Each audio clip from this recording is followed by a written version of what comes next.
Пора отдать долг родине. Ряды российской армии пополнят более 200 новобранцев из Ингушетии. Сегодня в различные войска вооруженных сил России республика отправляет более 20 человек. Это уже 4-я отправка с начала осенней призывной кампании 2024. Военный устав и четкий распорядок дня. У этих ребят впереди 12 месяцев суровой, настоящей мужской школы. Магомед Икажев не стал дожидаться повестки, а сам добровольно явился в военкомат и изъявил желание отслужить. Призывает и других исполнить свой долг.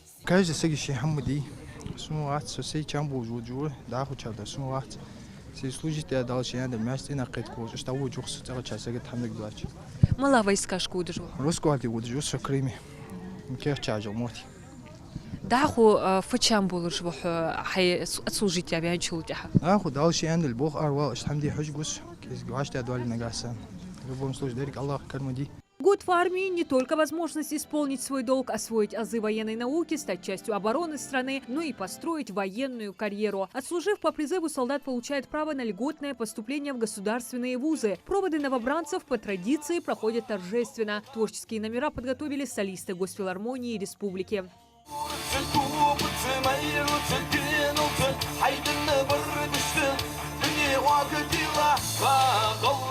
Военкомат сопровождает ребят весь период прохождения срочной службы, поддерживает с ними, родителями и командованием войсковой части связь. К будущим солдатам обратились с напутственным словом. Надеюсь, что вы будете служить достойно, научитесь к военному делу. Самое главное, берегите доверие, которое возложено на вас.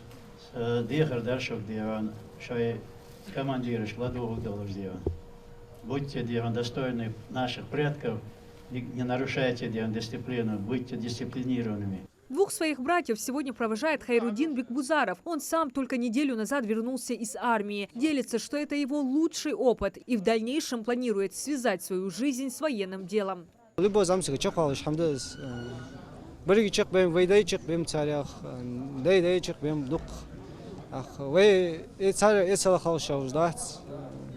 أنا شوي قد بتوم والله كأنه إدابرا أدو تشجع دابخا شو ده خطيبي شيء خلدو شامدات. Малать эмгулук умдар атсик вахач ушра.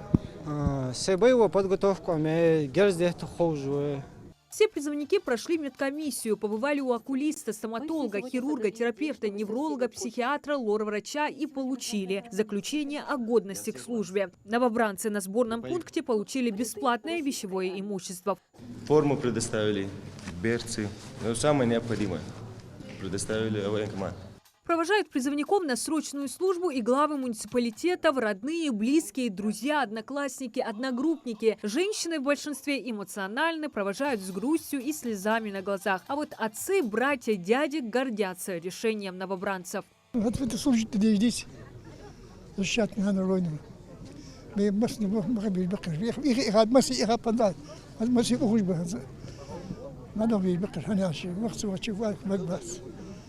Федор Акигичнах.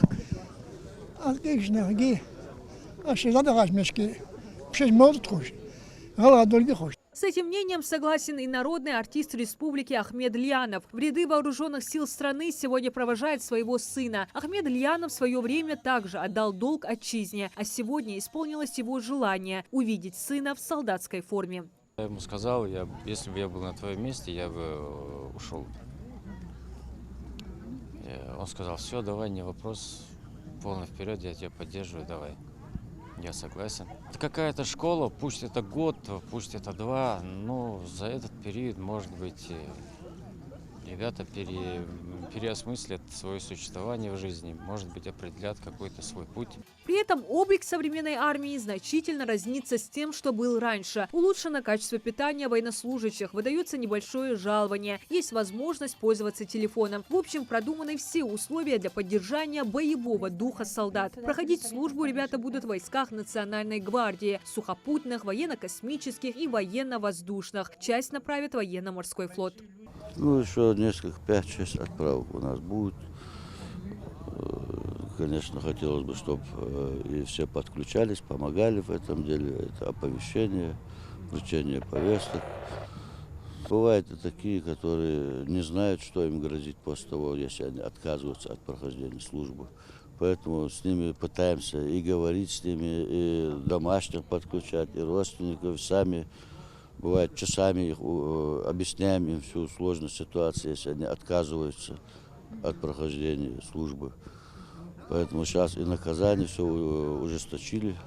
С уклонистами военкомат проводит усердную работу. Напоминают, избегание службы без уважительной причины может лишить свободы до 2 лет. Также в России несколько лет действует приказ Министерства обороны, который запрещает выдачу военного билета мужчинам, не прошедшим службу в армии без законных оснований. Вместо стандартного документа они получают справку уклониста. Диана Дударова, Молдгирия Хильгова, Магаз 24.